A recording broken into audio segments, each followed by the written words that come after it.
What's up, everybody? True Boxing here. Thank you for coming back to get hit with the truth. So today we're doing the what's next on Gervonta Tank Davis, the undefeated and reigning WBA lightweight champion of the world, following his 8th round knockout victory of Frank Martin in the main event of the June 15th Amazon Prime pay-per-view card that took place again on June 15th. So before we get into that, if you could smash the like button, leave a comment, or subscribe to the channel, I really do appreciate any and all support that I can get as I continue to build my channel here.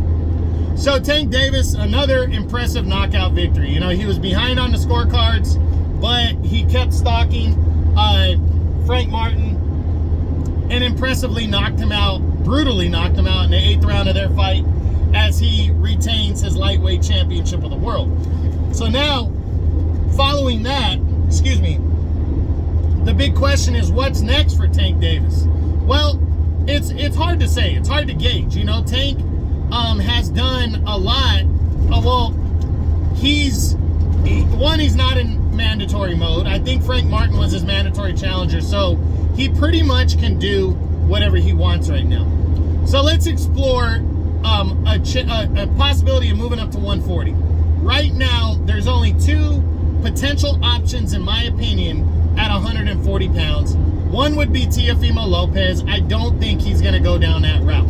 Lopez is coming off of 2 of his last 3 fights he's had, and 3 of his last 5. He's not performed great, to be honest. Starting back with the Cambosos, loss, and then, got a win in between in his debut at 140. Didn't look great against Sandor Martin. Looked really good against Josh Taylor, and then didn't look great against Jermaine Ortiz. He's fighting a virtual nobody in this Steve Claggett this weekend coming up. I don't realistically see these two guys coming together, not yet anyways. I think Davis, before he moves up, I really think he wants to make a big impression and possibly become undisputed at lightweight, and then potentially move up, or he wants a very winnable fight at 140 for a world title. And that brings me to the second option, and that's Isaac Cruz. Cruz is the WBA champion. He looked fantastic against Rolly Romero. We know he's been protected and guided because a potential rematch has been looming between him and Tank. He's fighting, god damn it, I forget who the guy he's fighting I believe it's god damn it, it's not De Los Santos. It's the guy that De Los Santos beat and knocked out a couple years back. He's fighting, if he looks good again in his next fight, although Alberto Puello is sitting there, the 40-year-old, waiting for a title shot, I believe the WBA would absolutely allow Tank to move up to 140 for a rematch. So even though Tank said no when they asked him after his win over Frank Martin about a rematch with Cruz, I believe Tank would take that fight if his main desired fight, which we know is Lomachenko, and we'll get to that in a minute. If that doesn't happen, I think he would take that fight, especially if Cruz looks really good in his next defense on August 3rd on the Crawford-Madrimov undercard. So I do believe there's some legs to Tank and Cruz in a rematch, but it would have to be for the junior welterweight title, or Cruz might say, fuck it, I'll hold on to my junior welterweight belt and come down to lightweight and challenge Tank at his weight for the title. I really think Cruz wants that rematch, and I think the PBC wants to provide that rematch if they can't get the Lomachenko fight. So now, Vasily Lomachenko, the newly crowned IBF lightweight champ. This is apparently the most desired fight that Tank wants right now. According to all reports, that the two showed a lot of interest in each other prior to the fight. They started talking, even the two sides, and both sides have confirmed after the victory for Tank over Martin that they are in negotiations right now for a huge fight later this year. So if that's really what's going down, that is absolutely the biggest fight that Tank can get. It's the one a lot of people have been wanting to see for a long time, and it's a unification bout that could lead to Undisputed. So that is huge, and I really hope that one is the one that goes down. But let's look at some other ones. How about the Shakur Stevenson fight? I really don't think this fight's on the table, not yet. I really think we have to build towards this fight. I think Shakur needs to look good in his next defense in July.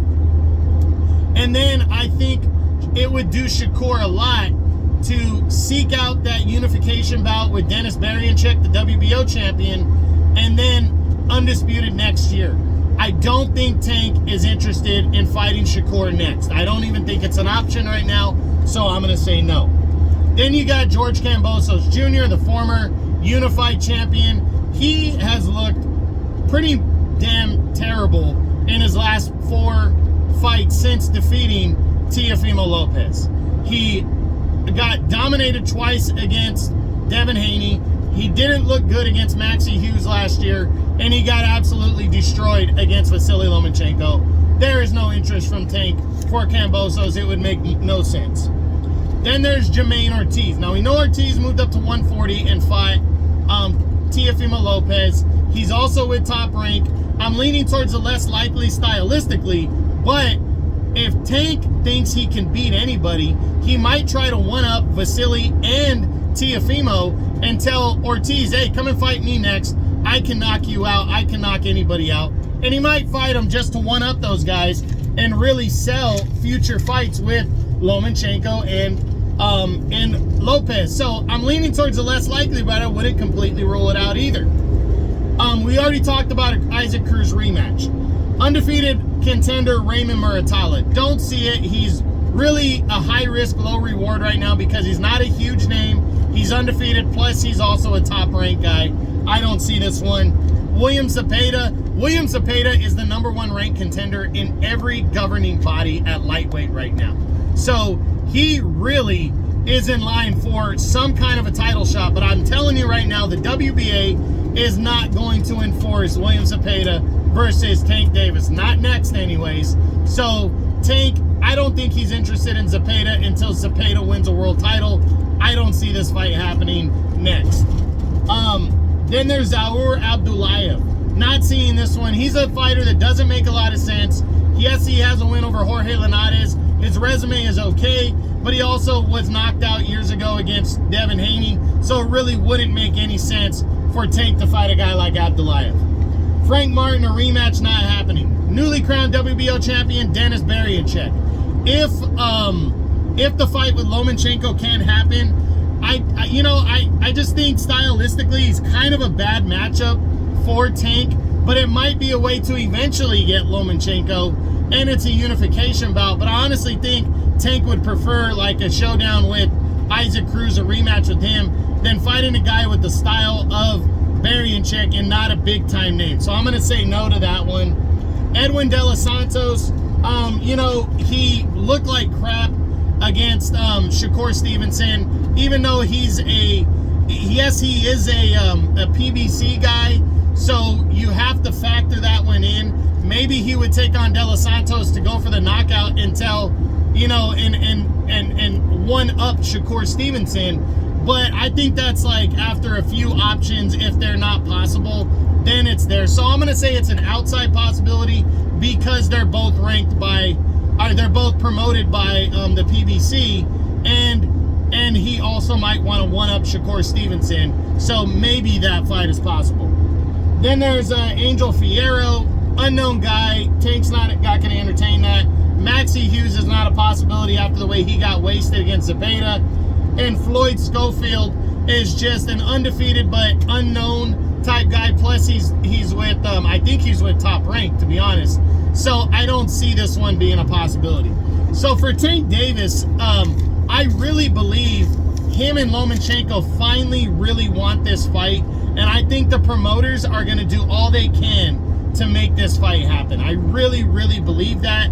Top Rank, outside of Turki Al-Sheikh, has been willing to work with other promoters more. They've been open to it more. You saw Josh Taylor and Jack Catterall was able to be made without Saudi Arabia in the picture. They were able to work with each other. I think Bob Arum and Top Rank are working with Turki Al-Sheikh and Amazon to allow Jared Anderson to go over and fight on the Crawford Madrimov undercard. These promoters are starting to open doors and work together now. Turki Al-Sheikh has done wonders. It doesn't even have to be under his umbrella. So I really believe that there's possibilities, especially with the name that Tank Davis carries. He puts asses in seats. People tune in to watch Tank Davis fight. And if he's going to unify belts against Vasily Lomachenko, you know, I think it's great for boxing. And I absolutely believe that that fight has real legs and is going to happen. If it doesn't happen, even though he said no, I think the Isaac Cruz fight at either lightweight or super lightweight 140 is absolutely the next possibility for him. And then after that, it just depends on what he wants to do if those two fights can't be made. But I'm being very optimistic about the Lomachenko unification bout. I think it's going to happen. So that's it. That's what I got. That's my what's next on the undefeated and reigning WBA lightweight champion of the world, Gervonta Tank Davis, following his very impressive 8th round knockout victory over Frank Martin on the in the main event of the June 15th Amazon Prime pay-per-view card. I hope you enjoyed the video. If you did, smash the like button, leave a comment, or subscribe to the channel. I appreciate any and all support. This is True Boxing. You've been hit with the truth.